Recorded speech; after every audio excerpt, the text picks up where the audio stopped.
Selamat pagi para sahabat sekalian dimanapun Anda berada.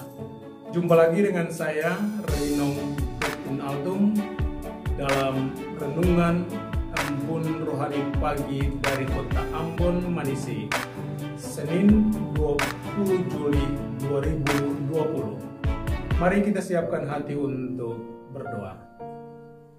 Dalam nama Bapa dan Putra dan Roh Kudus. Amin. Allah Bapa yang Maha Kuasa, ketika kami menyadari dengan sungguh bahwa hidup kami adalah mujizat terbesar yang Engkau anugerahkan kepada kami. Karena tanpa nafas hidup yang berasal dari-Mu, kami ini tidak berarti apa-apa. Karena itu di pagi yang indah ini, mengawali pekan yang baru ini, kami mohon kepada-Mu. Curailah Roh Kudus-Mu atas hati dan pikiran kami, agar firman Putra-Mu yang akan kami dengar mampu membentuk hati nurani kami dan membuat kami tergerak untuk selalu berbagi kepada mereka yang miskin, lapar dan menderita dalam hidup mereka. Sehingga kami juga bisa menjadi mujizat bagi orang-orang di sekitar kami. Doa ini kami panjatkan kepada-Mu dengan perantaraan Kristus Tuhan kami. Amin. Dalam nama Bapa dan Putra dan Roh Kudus. Amin. Tuhan serta-Mu dan serta-Mu juga. Inilah Injil suci Yesus Kristus menurut Santo Matius. Dimuliakanlah Tuhan. Pada waktu itu, berkatalah beberapa ahli Taurat dan orang Farisi kepada Yesus, "Guru, kami ingin melihat suatu tanda daripada-Mu." Tetapi jawabnya kepada mereka, "Angkatan yang jahat dan tidak setia ini menuntut suatu tanda, tetapi kepada mereka tidak akan diberikan tanda selain tanda Nabi Yunus. Sebab seperti Yunus tinggal di dalam perut ikan 3 hari 3 malam, demikian juga Anak Manusia akan tinggal di dalam rahim bumi 3 hari 3 malam. Pada waktu penghakiman, orang-orang Niniwe akan bangkit bersama angkatan ini dan menghukumnya juga.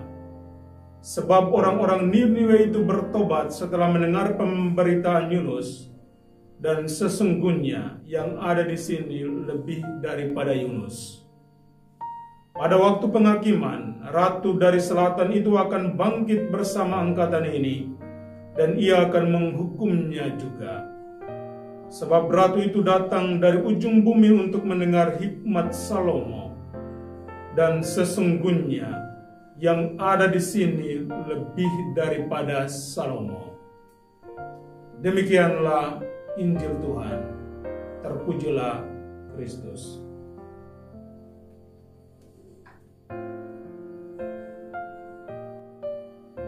Sesaat ketika engkau menjadi mujizat bagi sesamamu. Manusia selalu memerlukan tanda atau bukti serta mujizat baru percaya. Tapi Tuhan selalu menuntut dari saudara dan saya dalam seberapa besarkah iman kita sehingga mendatangkan mujizat.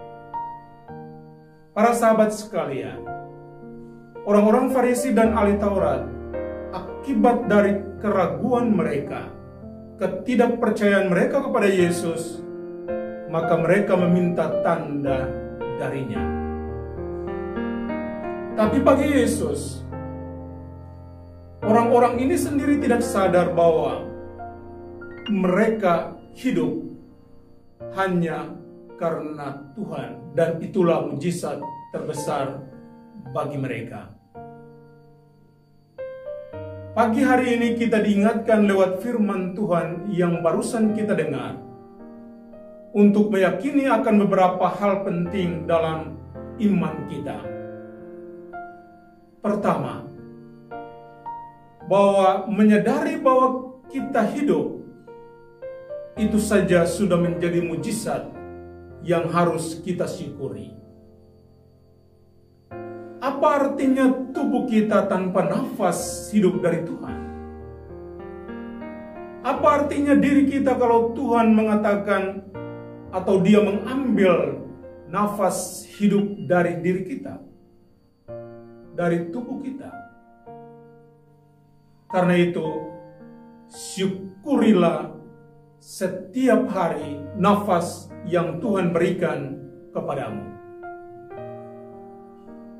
Kedua, mujizat yang lain adalah keluarga kita.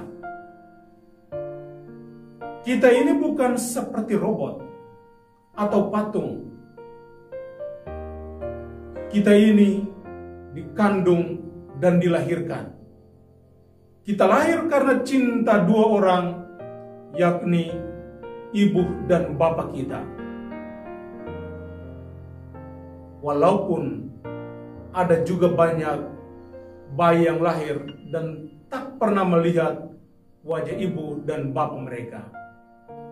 Tapi apapun itu yang kita alami, syukurilah bahwa Anda hidup dalam sebuah keluarga, dalam sebuah komunitas.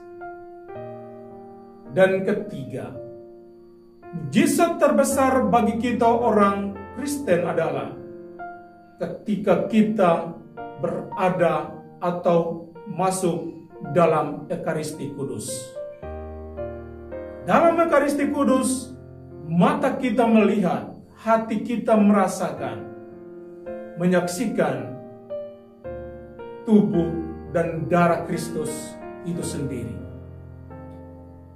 Bagaimana Yesus yang adalah Allah itu membiarkan dirinya dipandang, dilihat, disantap dalam rupa roti dan anggur. Atau bagaimana roti dan anggur yang fana itu bisa berubah menjadi tubuh dan darah Kristus dalam Ekaristi Kudus. Dan sungguh inilah mujizat terbesar untuk kita.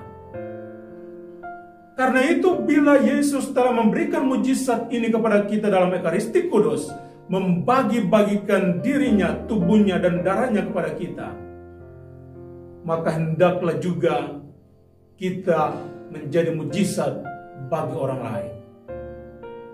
Bagaimana caranya? Paus Fransiskus mengingatkan, sesaat ketika Anda mendoakan orang miskin, orang lapar, orang terpinggirkan, dan setelah doa itu Anda keluar dan memberikan makanan, minuman, dan pakaian kepada mereka, maka saat itulah doamu sudah terkabul. Dan apa yang terjadi? Ketika Anda mampu untuk memberi kepada mereka, maka pemberianmu menjadi mujizat bagi mereka. Engkau adalah mujizat bagi sesamamu. Semoga demikian. Amin. Tuhan sertamu dan sertamu juga. Semoga saudara-saudari sekalian dilindungi dan diberkati oleh Allah yang Maha Kuasa, Bapa dan Putra dan Roh Kudus. Amin. Selamat beraktivitas.